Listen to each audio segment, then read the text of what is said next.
समझौते किए हुए हैं। विदेश के जो लोग खुलेआम भारत के खिलाफ साजिश रचते हैं, अब उनके साथ खड़ी नजर आती है। इसलिए मध्य प्रदेश के लोगों को कांग्रेस से बहुत सतर्क रहना है। मेरे परिवारजनों, कांग्रेस देश के लिए सिर्फ समस्या पैदा करना जानती है। उसके पास कोई समाधान नहीं है। महात्मा गांधी कहते थे कि ईमानदारी से शासन चलाना चाहिए, देश में राम राज्य लाना चाहिए। लेकिन कांग्रेस ने एक तरफ भ्रष्टाचार का किला खड़ा किया और दूसरी तरफ भगवान राम को भी काल्पनिक बता दिया। हमारे बाबा साहब आम्बेडकर कहते थे कि गरीब से गरीब को, हर वंचित को सम्मान का जीवन मिलना चाहिए। लेकिन कांग्रेस ने इसका भी उल्टा ही किया। आजादी के इतने दशक तक गरीब, दलित, ओबीसी, आदिवासी छोटी छोटी जरूरतों के लिए सरकारों पर आश्रित रहा, मोहताज रहा। मैं आपको पीएम आवास योजना, शहरी, ग्रामीण की बात नहीं कर रहा हूं, शहरी पीएम आवास योजना का एक उदाहरण देता हूं। दिल्ली में जब 10 साल तक कांग्रेस की सरकार थी, तब मध्य प्रदेश के शहरी गरीबों के लिए सिर्फ, ये आंकड़ा याद रखोगे?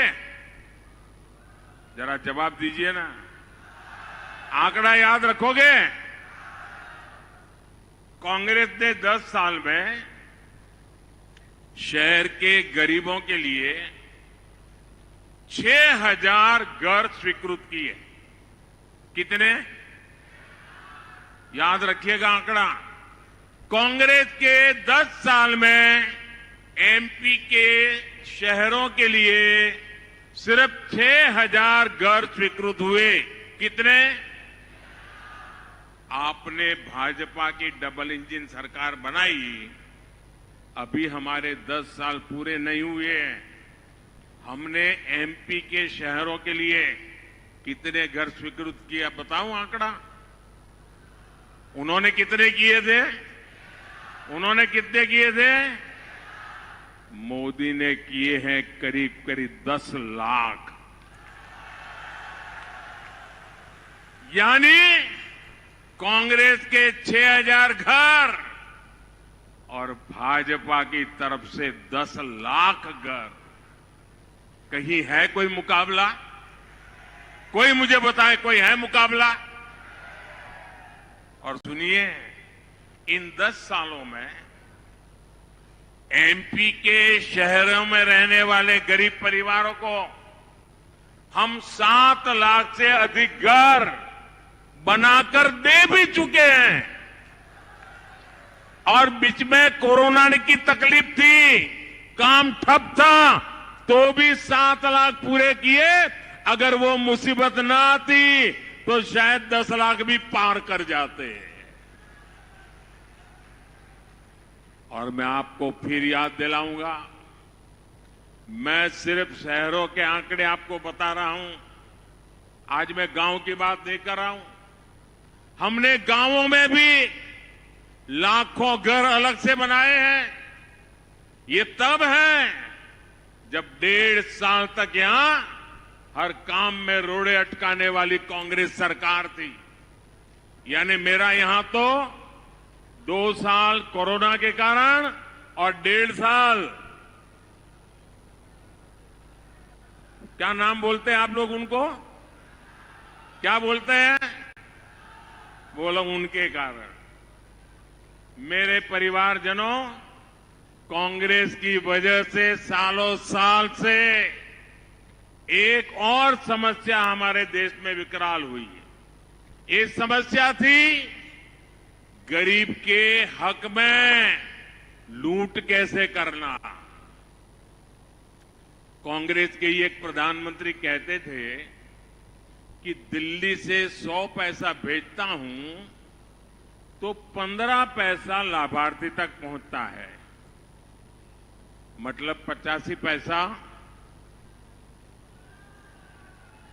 अब आप मुझे बताइए, पंचायत से पार्लियामेंट तक उन्हीं का झंडा फहरता था, उनकी ही सरकारें थी, और वो कहते हैं कि 100 पैसे भेजता हूं 15 पैसा पहुंचता है।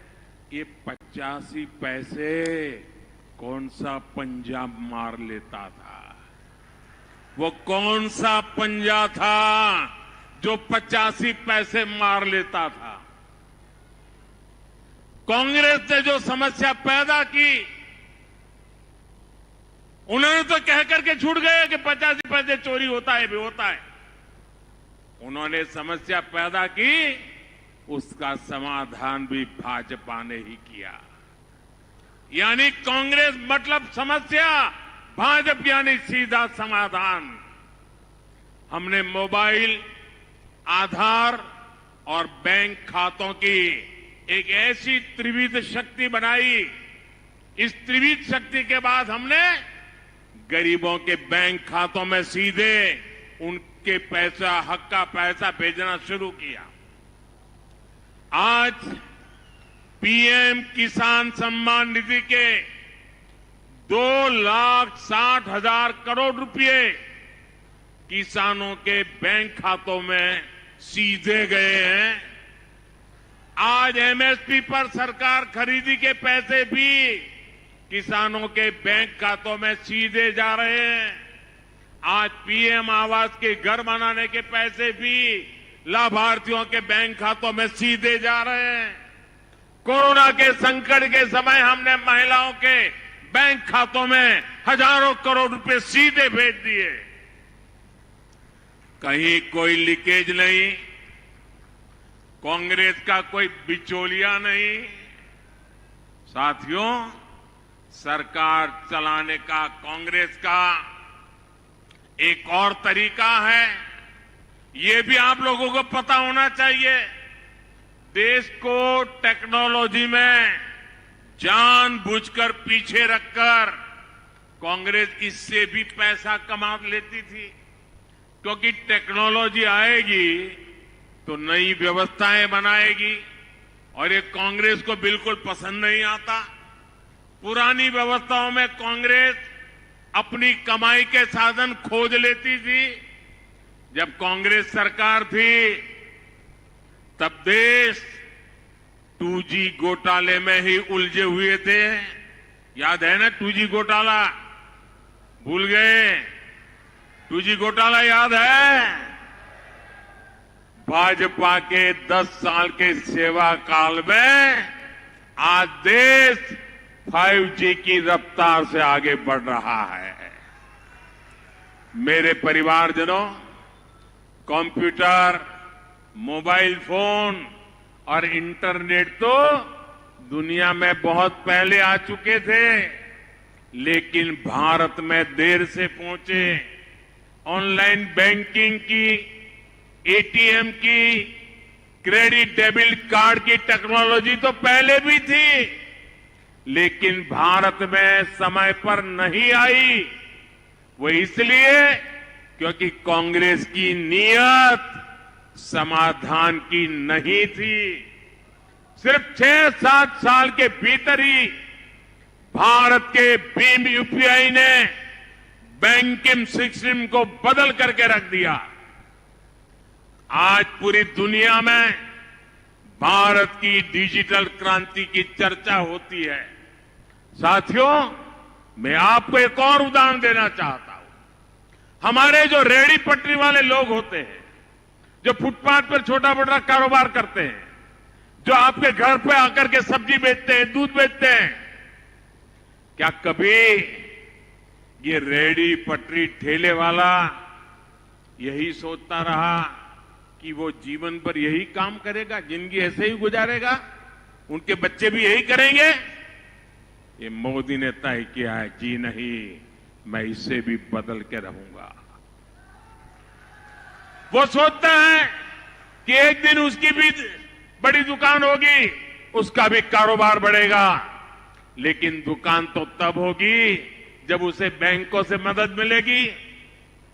पहली बार इन रेहड़ी ठेले पटरी वाले साथियों को किसी सरकार ने बैंकिंग से जोड़ा। कांग्रेस के राज में तो जिसके पास पैसा था बैंक उसी के लिए थे। भाजपा सरकार ने पीएम स्वनिधि योजना लाकर रेहड़ी पटरी वालों को नया जीवन दिया है। देश के 50 लाख से ज्यादा गरीब साथियों को अपना कारोबार बढ़ाने के लिए बैंक से मदद मिली है।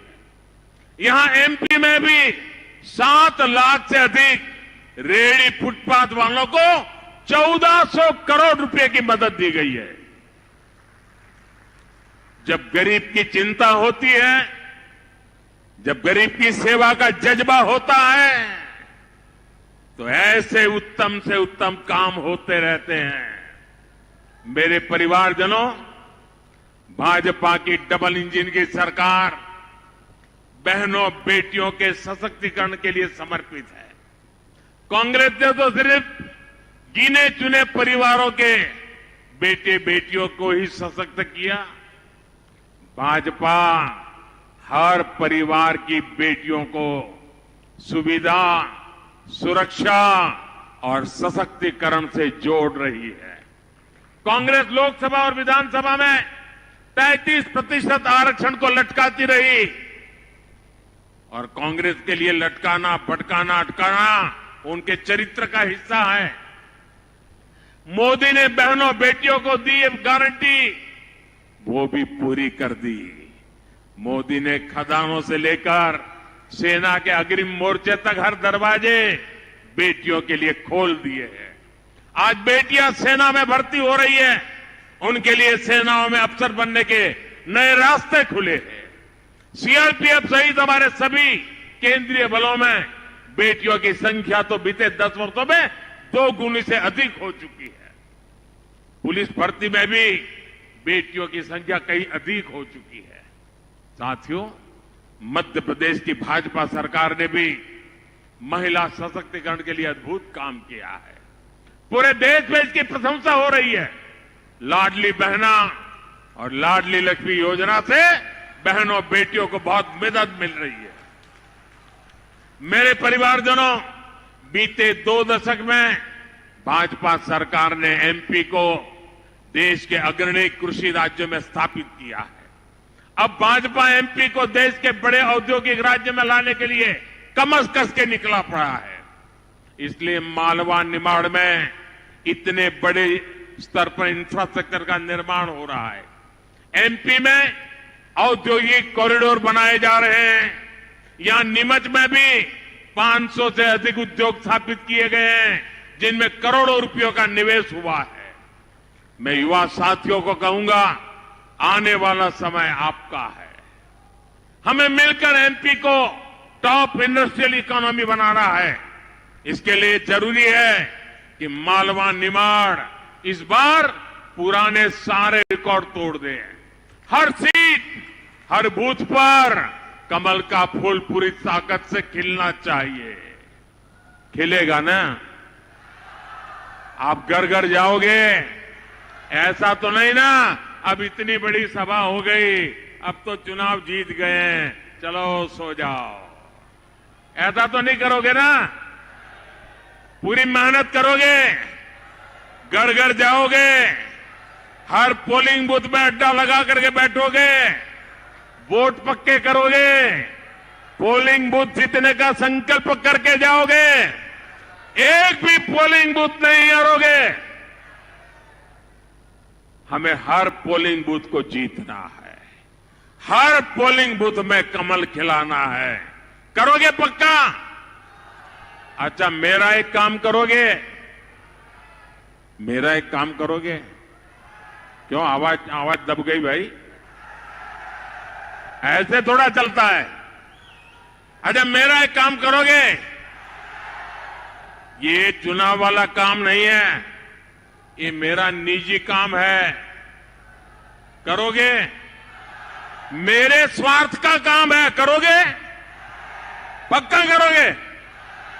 देखिए, काम करना, घर घर जाना और हर परिवार में जाकर के हाथ जोड़कर कहना सभी बड़ों को कि मोदी जी नीमच आए थे, मोदी जी ने आपको प्रणाम कहा है। इतना मेरा संदेश पहुंचा दोगे?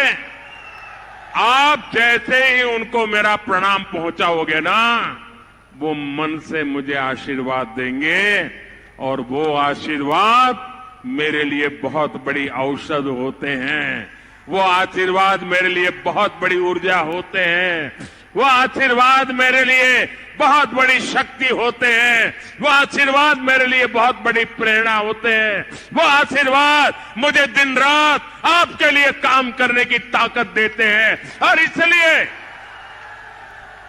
इसलिए मैं आपसे प्रार्थना करता हूं, मेरे खातिर, मेरे निजी स्वार्थ के खातिर हर घर जाकर कहना मोदी जी नीमच आए थे, मोदी जी ने आपको प्रणाम भेजा है। जरूर कहेंगे ना? जरूर कहेंगे? जरा आपके मोबाइल फोन की लाइट करके मुझे बताइए कि आप ये काम करेंगे। हर कोई अपने मोबाइल फोन का फ्लैश चालू करे। हर कोई मोबाइल फोन का फ्लैश चालू करे। हर एक के मोबाइल का फोन फ्लैश चलना चाहिए। मेरे साथ बोलिए, घर घर जाएंगे, कमल खिलाएंगे, मोदी का प्रणाम पहुंचाएंगे, भाजपा को जिताएंगे, फिर से भाजपा सरकार बनाएंगे, मोदी को मजबूत करेंगे। मेरे साथ बोलिए, भारत माता की, भारत माता की, भारत माता की। बहुत बहुत धन्यवाद।